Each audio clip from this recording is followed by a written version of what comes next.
Welcome to Brightside Business, where we talk to online entrepreneurs like yourself about how to grow to 7 figures and beyond. My name's Joey Young. I helped grow my family's professional services business to $100,000 months in under 2 years, and I learned a lot of lessons along the way about how to grow business and scale past revenue plateaus and solve problems with personnel and strategy.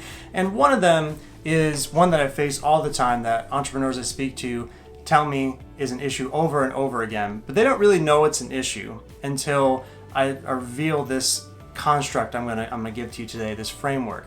What I hear a lot of entrepreneurs say who are stuck in a revenue plateau or can't figure out what's wrong with their business is they're like, yeah, I got this goal and I'm doing this and that to try to get there. I've been trying to get to this goal for a while. This goal is, this, but then, I realized that was the wrong goal, so I went after this. And you see, there's all this talk about goals. People have, revenue per month goals, client goals, all this stuff. But what I've noticed is that the entrepreneurs that actually succeed don't focus on their goals every day. They focus on the things that will actually bring their goals about, that will bring them into fruition. They focus on the tasks and the activities that actually bring their goals into being, as opposed to the goal themselves. And I'm not saying it's a bad thing to have goals. Definitely have the vision board, know where you're trying to aim for the end of the year, all that.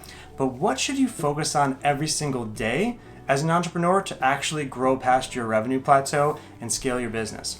I got some frameworks here for you. The first one is product market fit. A lot of struggling entrepreneurs lack a compelling solution to a red hot problem their client is going through right now. They don't have clarity on the problem they solve, an urgent problem, an expensive problem, a painful problem that their ideal client is going through. See, they have this really awesome board they made about how to solve a problem for a specific person, and they got that person all laid out, all the attributes of that person, like who they are, where they live, how much they make, what their interests are, who they are before and after you have your solution implemented for them, all that stuff. But there's not a real laser clear understanding of what the problem that the business solves is. And so you need to, in your business, get some clarity on exactly the issue that your customers are facing and exactly the 3, 4, 5-step program is to bring them to a resolution. And then just market that. It's very, very simple. Speak to the problem, not to the person. That's the first thing. Second thing, it goes right along with it, connecting with people. If you want to grow your revenue and get out of this stagnant period that you're in, stop focusing on your goals, focus on connecting with people who might be able to buy from your program. Having conversations with them is going to be the number one way you're going to learn what vocabulary they use about their problem and what vocabulary they use about what they want. See, a lot of people have this idea of what their clients want, but when you actually speak to 10 of them one-to-one on a call, you understand that they're actually using this word in terms of what they want, and they're using this word to describe where they are at right now. This is the word they identify with. This is where they want to go, not what you thought. So the solution for that is to do some one-to-one market research and just talk to a ton of people, talk to a ton of customers. See, messaging is just choosing the words that pique the interest of your ideal client. The words that pique the interest of your ideal client. So find the words that pique the interest of your ideal client and get comfortable talking about your product, your solution, your business. A lot of entrepreneurs I talk to are scared to talk about their business because it's brand new, it's unproven, or maybe they just got off a call with a customer who's angry at them and so their confidence is shot. But when you're at the coffee shop, people are asking what are you up to today? Be like, yeah, I'm actually working on some curriculum for my program, or I'm actually tweaking my sales funnel for my program. I'm really excited about this and that to grow revenue. And just get really used to talking about what sort of problems you solve, your business, because that's how you're going to connect with people who might be actual customers. Because if you can talk about it casually, maybe that person isn't your ideal customer, but they know somebody. And they're like, oh, cool, you solved that problem? Well, it sounds like you're a pretty good dude and get some results, from your business. So I actually might know a guy who needs who has that problem, and you can solve it for them. See, the problem is we get so hooked, emotionally hooked into this business and how it has to be successful, and we have to have this certain relationship with our customers, and it has to, fit in the way that we want it to fit in our brains. But in reality, if we're just solving a problem for people, then all we got to do is talk about how we solve a problem for people, and then people who have that problem will come to us. So get comfortable talking about your business. Don't hold back on the problem that you solve when you're talking to anybody in the coffee line, whatever, at the store, with some friends. Just be super casual about it, and people will start coming to you. The third idea is focusing on lead measures, not on your goals. Focus on lead measures. You can't control the lag measures in your business. You can control the lead measures. So what am I talking about? Well, you have lag measures, which are how many sales calls you have in your calendar, for example. And then you have lead measures, which is how much time you spend in your CRM working your prospects. If you focus on the lag measure, the item that you can't control, you're always going to feel out of control. But if you focus on your lead measures and improving those and increasing the hours you spend in your CRM, or increasing the messages you send per week or the calls you make per day, you are going to get better results, because you can control those things. You can optimize your time and your energy for those things, which ultimately, as a lead measure, lead to the lag measure, which is more sales calls on your calendar. See, focusing on creating a streak of your lead measures is probably the best decision you could ever make for your business. Focus on creating a weekly streak. So every single week, you're hitting a certain lead measure goal. X amount of calls per week, X amount of outbound per week, X amount of whatever's you're trying to accomplish each week.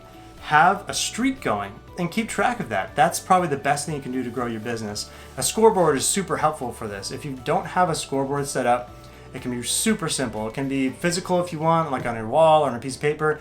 I love Excel spreadsheets. It's a Google sheet. You just have a column for every day, and you're tracking your numbers every single day. And you're seeing, here we go, every day I'm doing this to grow my business, and here's the goal for the week, so I know I got to do this each day. And all of a sudden, you're focused on your lead measures. You're focused on what you can control, and your goals just happen because you're so focused and dialed in. Related to that, number 4 is fulfillment excellence. Now, let me ask you a question. Would you rather have 20 meh customers who feel like whatever about your brand, or would you rather have 2 raving fans? If you chose 2 raving fans, you're absolutely right. Because listen, you're going to have 2 different types of customers. Ones who buy your product or service and they never think about you again, and ones who buy and they all of a sudden, after experiencing it, become part of your marketing program. You have to put thought into how to build in surprise and delight mechanisms into your customer's life cycle. So when they hit certain gates in your program or certain steps as you work with them or as you deliver your fulfillment, they are getting more than they asked for. They're feeling like they get way more value than what they put in terms of dollars. And all of a sudden, they're wanting to tell people about it. Always under promise and over deliver when it comes to your business. Under promise and over deliver, and you'll get raving fans really quickly. Just think about for a second all the money you spend on marketing, on customer acquisition cost, all the energy on your funnels and your messaging. Think about that. Compare that to a customer of yours just leaning over and telling their friend, hey, I see you got this problem going on. I got a buddy who helps out with that. You should check him out. And all of a sudden you got a brand new customer.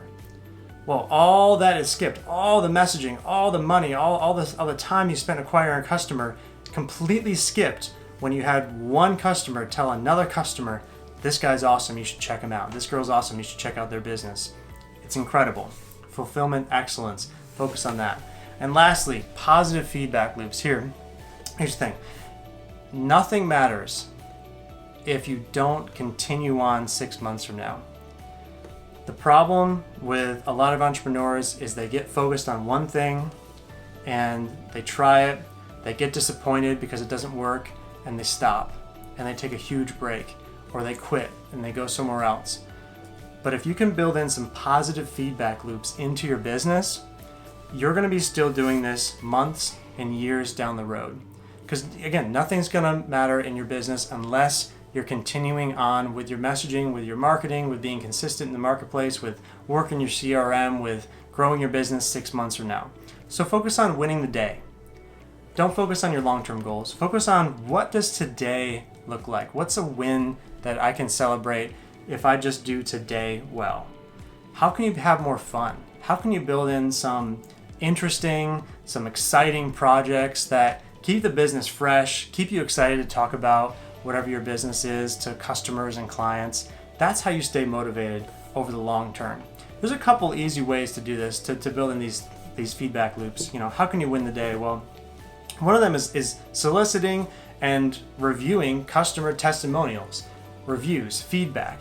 Anytime you can look at the results that your customers are getting and just take a moment to integrate that victory into yourself, into your business, and just appreciate and enjoy all the hard work you've done, you're going to feel good because you can see the change in your customers' lives and in their businesses if you just take a moment to review your testimonials and think about it from a personal standpoint, not from just a business standpoint. Like, how would you actually make that person smile, make their life better, change the trajectory of their life or their business?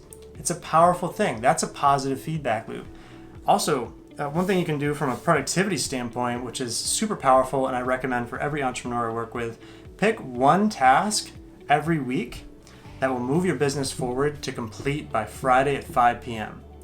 Choose one thing every single week that your business needs to grow that is not a part of your regular scoreboard, lead measure activities. Like, that's just like, churn, like we're going to grow the business, like everything that you have to do on a day-to-day. But what's one thing that you can do to grow your business, to work on your business, not in your business every week?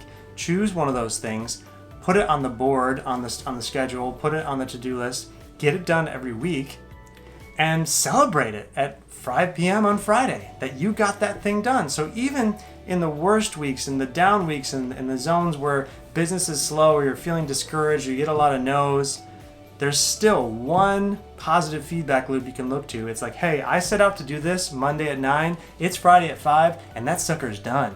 And I feel good. And I can know that my business moved forward this week. Even if everything else was a disaster, chaos reigns, everybody hates me, my dog died, my truck broke down, all the things, at least I got this one thing done for my business.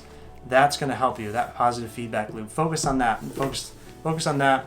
Take a step back from your goals, my friends. Don't change them all the time. Don't spend your days dreaming pie in the sky stuff. Focus on these things and watch your business start to slowly crawl up in its revenue. You start to feel more traction. You start to actually get some more sales. You start feeling good. The positive feedback loops are working for you. It'll be a beautiful thing. And hey, if you have any questions for the podcast, about business strategy, about productivity, shoot me an email with your question. I would love to hear from you. My email is joey@joeyhyoung.com. That's joeyhyoung.com. Or shoot me a DM on Instagram, at joeyhyoung on Instagram. Would love to hear a question about productivity or business strategy, and I'd love to answer it on the show here. And hey, if you're like, hey, I want to learn more about how you help entrepreneurs grow their revenue, scale past revenue barriers, book a free consultation call. There's a link in the show notes. There's a link in my Instagram bio. Free business consultation call. We'll just talk about your business, how we can break past some barriers, get you some revenue unlocked.